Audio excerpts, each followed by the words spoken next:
अस्सलाम वालेकुम dear students. आज हम जो है वो फेडरल की बुक है हमारे पास बायोलॉजी की 9 क्लास की, इसका टॉपिक पढ़ेंगे यूनिट नंबर 10 जो है हमारे पास एवोल्यूशन। और एवोल्यूशन हमारे पास बेसिकली होता क्या है कि हमारे पास बोलते हैं एवोल्यूशन चेंज को। चेंज किस चीज़ में? स्पीशीज़ में चेंज। स्पीशीज़ के किस चीज़ में चेंज, इसको डिटेल से पढ़ते हैं। हमारे पास कह रहे हैं कि the number of species of living things on earth currently exceeds a million. कह रहे हैं कि हमारे पास जितनी भी लिविंग थिंग्स हैं, हमारे पास प्लांट्स, एनिमल्स और human beings including all living organisms जो है वो मिलियंस को क्रॉस कर चुके हैं। तो each species has its on manner of living and working. तो ये जितनी भी लिविंग ऑर्गेनिज्म हमारे पास मौजूद हैं अर्थ पे, उनका सबका अपना अपना अलग वे ऑफ लिविंग है। हर एक का काम करने का अंदाज़ अलग है, हर एक का रहने का अंदाज़ अलग है। Some species appear to be highly similar to one another. तो इसमें जो है कुछ स्पीशीज़ ऐसी होती है जो बहुत ज़्यादा एक दूसरे के साथ मैच करती है, मिलती जुलती है, ऐसा लगता है कि ये बिल्कुल एक जैसी हैं। Whereas others do not, जबकि इसी में कुछ ऐसी भी हैं जो एक दूसरे से बिल्कुल भी नहीं मिलती जुलती। इन मैनी वेज़, अगर हम लोग जो है वो एग्जांपल के तौर पे देखें तो हमारे पास a horse and a zebra are similar. एक हॉर्स और ज़ेब्रा जो है हमें लुक लाइक सिमिलर लगते हैं, ये तो सिमिलर हैं। Both of them however have some traits not present in another.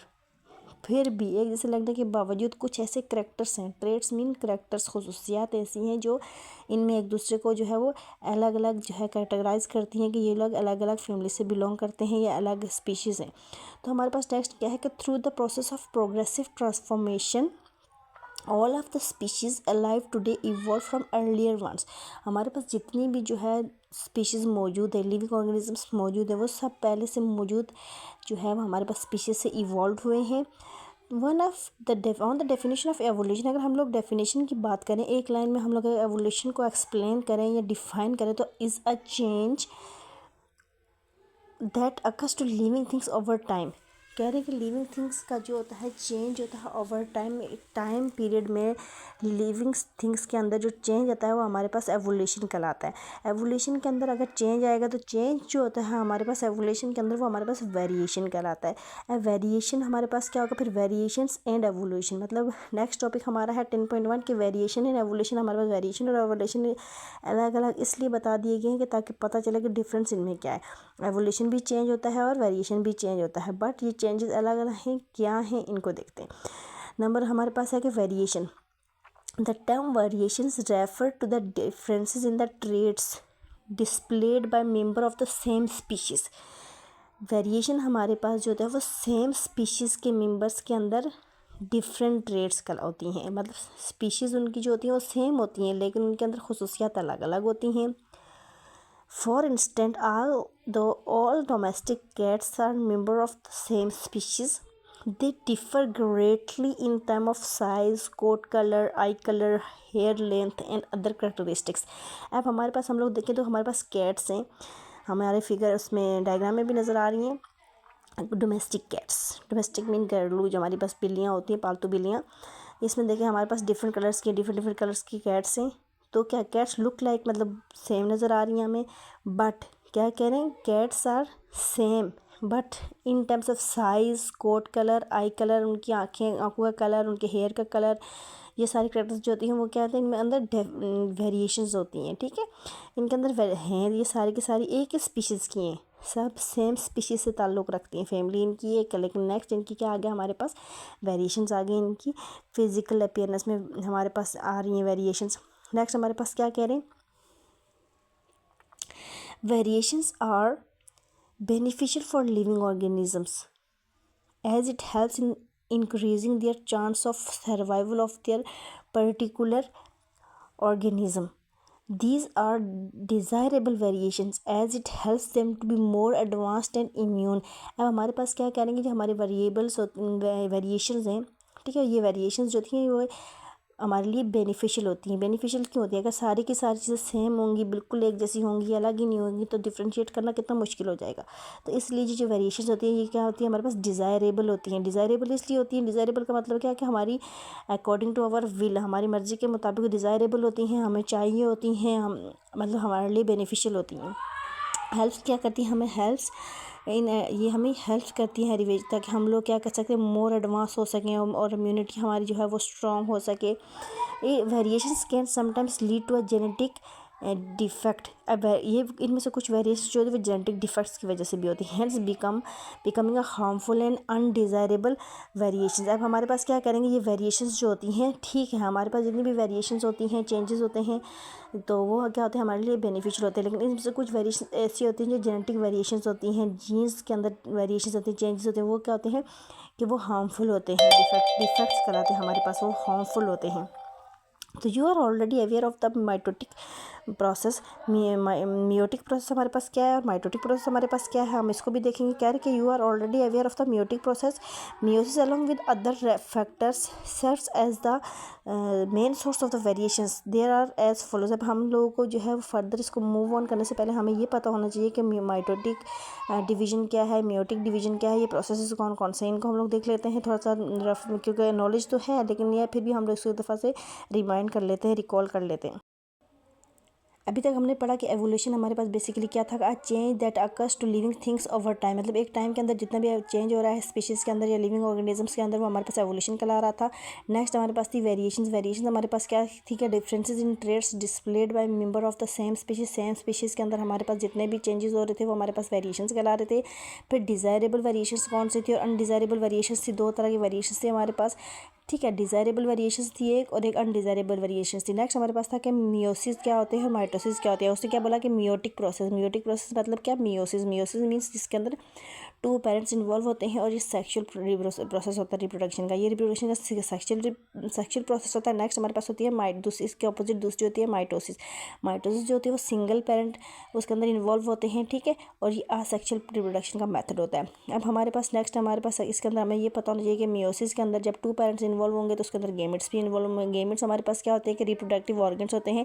और अगर हमारे पास मियोसिस हो रही है, टू पेरेंट्स इन्वॉल्व हो रहे हैं, तो इसका मतलब है कि एक पेरेंट मेल होगा और एक पेरेंट फीमेल होगा, ठीक है, मेल और फीमेल होगा, तो उनके जो गेमेट्स होंगे वो हमारे पास क्या कहलाते हैं, गेमेट्स हमारे पास जो होते हैं वो रिप्रोडक्टिव ऑर्गन्स होते हैं।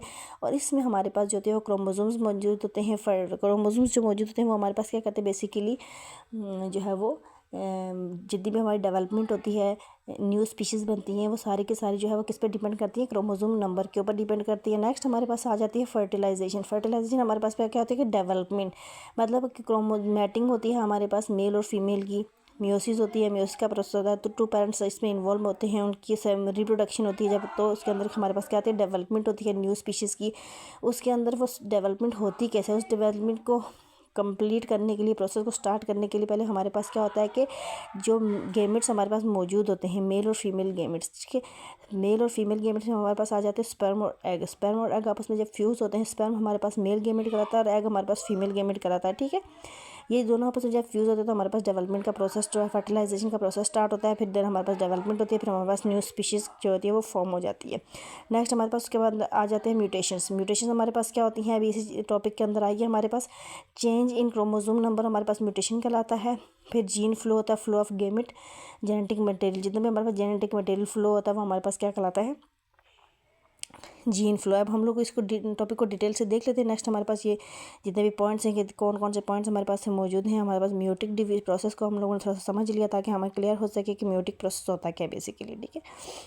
हमारे पास आ गया कि क्या कह रहे हैं कि मियोटिक प्रोसेस के अंदर क्या कह रहे हैं कि वेरिएशंस कैसे होती है कि genetic recombination results from crossing over during the gamete development. बोले जब हमारे पास गेमेट डेवलप होते हैं, मेल और फीमेल गेमेट डेवलप होते हैं, एग और स्पर्म बनते हैं, तो उसके लिए क्या होता है, हमारे पास क्रॉसिंग ओवर होते हैं। क्रॉसिंग ओवर क्या होती है कि मेल और फीमेल का आपस में एक दूसरे के साथ फ्यूज़ होना, मिलना, ओवरलैप करना एक दूसरे को क्या कहलाता है हमारे पास crossing over. Genetic recombination results from crossing over during gamete development के दौरान हमारे पास क्या होती है, क्रॉसिंग ओवर होती है, ठीक है, जिसके नतीजे में हमारे पास गेमेट्स की डेवलपमेंट होती है। नेक्स्ट हमारे पास क्या है, different chromosomes combination in gametes are formed by independent collections of chromosomes. क्या होता है कि डिफरेंट क्रोमोसोम्स जो होते हैं वो क्या करते हैं, बनते हैं, क्रोमोसोम्स जो होते हैं बनते हैं गेमेट्स की फॉर्मेशन। जब गेमेट की फॉर्मेशन होती है हमारे पास तो वो इंडिपेंडेंट होते हैं, वो किसी पे डिपेंड नहीं करते, वो इंडिपेंडेंटली बनते हैं, ठीक है। गेमेट्स में या तो मेल बनेगा या फीमेल बनेगा। The process of fertilisation in which one of the countless sperms fuse with an egg. क्या होता है हमारे पास फिर फर्टिलाइजेशन का प्रोसेस होता है जिसके अंदर हमारे पास क्या होता है कि जब एक मेल गेमिट आता है स्पर्म, ठीक है, वो एक फीमेल गेमिट एग के साथ फ्यूज़ होता है, जुड़ता है, तो वो क्या होता है काउंटलेस स्पर्म्स आते हैं, उसके साथ रिएक्ट करते हैं, लेकिन काउंटलेस जितने भी होते हैं वो सारे के सारे फर्टिलाइज नहीं होते। सिर्फ जिसके अंदर एबिलिटी होगी फर्टिलाइज होने की वही जो है वो एग के साथ फ्यूज़ होकर फर्टिलाइज होगा, कि सारे के सारे जो है फ्यूज़ तो होंगे लेकिन सारे के सारे फर्टिलाइज नहीं होंगे। अब mutation in the gamete forming germ cells, हमारे पास जेम सेल्स जो होते हैं उनके अंदर क्या हो जाता है कि गेमिट फॉर्मेशन हो जाती है, जो हमारे पास क्या कहलाता है, एक म्यूटेशन कहलाता है कि गेमिट के अंदर चेंज आया है। जीन फ्लो और transfer of gene from one population of a species to another. फिर हमारे पास जीन फ्लो होता है। जीन फ्लो का मतलब ये होता है कि जीन्स जो होते हैं बनते हैं हमारे पास मेल और फीमेल गेमिट के बनने से, जो हमारे पास न्यू स्पीशीज़ बनी है उसके अंदर जो जीन्स बन रहे हैं, जो क्रोमोसोम्स नंबर होता है वो जब डिवाइड होना शुरू हो जाता है, फर्दर फॉरवर्ड होना शुरू हो जाता है, ट्रांसफ़र होता है, तो हमारे पास न्यू पॉपुलेशन बनती है, जो न्यू स्पीशीज़ बनती है उसके अंदर जो है जितने भी जीन्स ट्रांसफ़र होंगे उसके पेरेंट्स से उसकी न्यू स्पीशीज़ के अंदर वो हमारे पास कहलाती है जीन फ्लो। ये हमारी है क्या चीज़, वेरिएशन, मतलब क्या एवोल्यूशन हुई फिर वेरिएशन हुई, चेंजेस कौन से है। नेक्स्ट हमारे पास है, हम लोग एवोल्यूशन के इन डिटेल पढ़ेंगे, वो तो हम लोगों ने जस्ट एक इसका इंट्रो देखा था। एवोल्यूशन क्या है हमारे पास कि अकॉर्डिंग टू साइंटिस्ट के मुताबिक the earth is more than 4 billion years old. Earth जो हमें आज नज़र आ रही है, दुनिया जो हमें आज नज़र आ रही है, ये इससे तकरीबन 4 मिलियन साल पहले से मौजूद है, जिसको हम लोग अगर उसके फोसिल्स में जाते हैं, पैलियोंटोलॉजी को हम लोग जो है वो क्या करते हैं डिटेल में स्टडी करते हैं, तो हमें पता चलता है कि ये ज़मीन जो है अर्थ हमारे पास जो मौजूद है ये 4 मिलियन साल पहले से मौजूद है। New life form develop from unicellular organism, जो जितनी भी हमारे पास जो है वो न्यू लाइफ बनी है वो हमारे पास यूनिसेलुलर ऑर्गेनिज्म से बनी है, मतलब हमारे पास जो न्यू सेल्स बने हैं वो पहले से मौजूद एक सिंगल सेल पर मौजूद एनिमल्स से वजूद में आए हैं। All current living things develop gradually from earlier ones, जितनी भी हमारे पास अभी लिविंग ऑर्गेनिजम्स मौजूद हैं, जितनी भी लिविंग चीज़ें मौजूद हैं वो पहले से मौजूद जो है वो लिविंग थिंग्स से वजूद में आई हैं।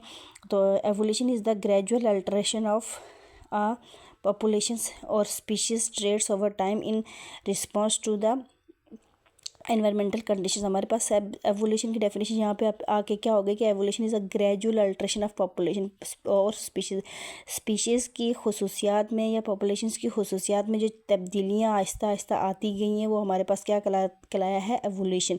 मतलब पहले जो है वो आहिस्ता आहिस्ता से चेंजेस जो आते गए हैं, फर्दर डेवलपमेंट होती गई है, तो हमारे पास क्या कहलाया है, एवोल्यूशन।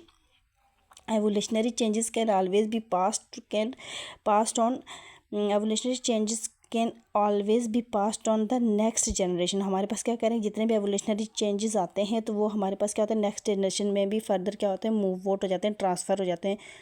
नेक्स्ट क्या कह रहे हैं, नेक्स्ट कह रहे हैं कि हाउ वेरिएशंस प्रोमोट एवोल्यूशन। अब वेरिएशंस भी हमारे पास चेंजेस हैं और एवोल्यूशन भी चेंजेस हैं, ठीक है।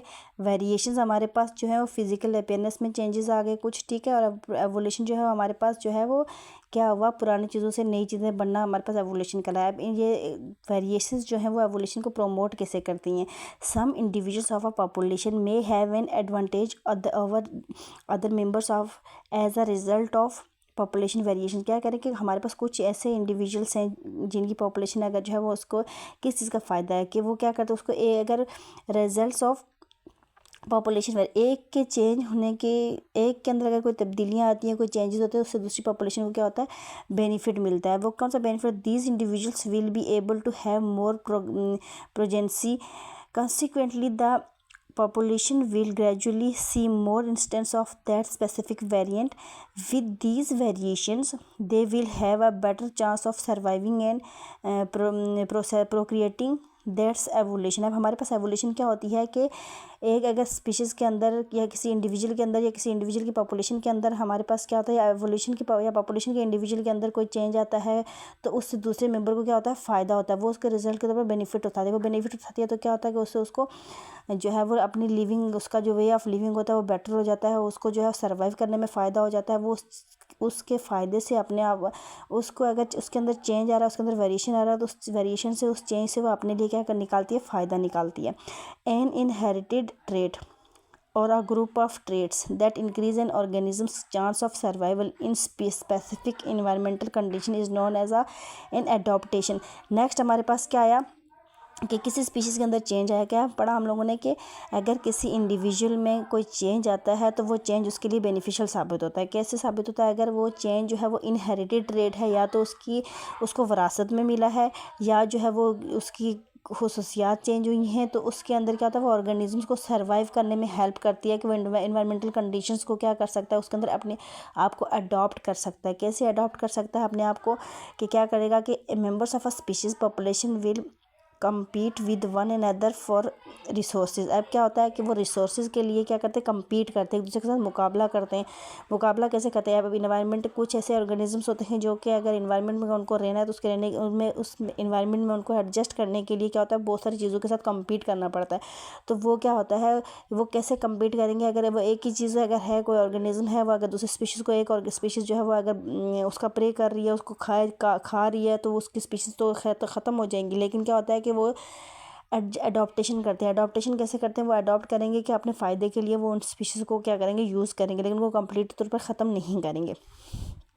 नेक्स्ट हमारे मेंबर्स, हमारे पास क्या है, only the healthiest, fittest and strongest will survive and reproduce.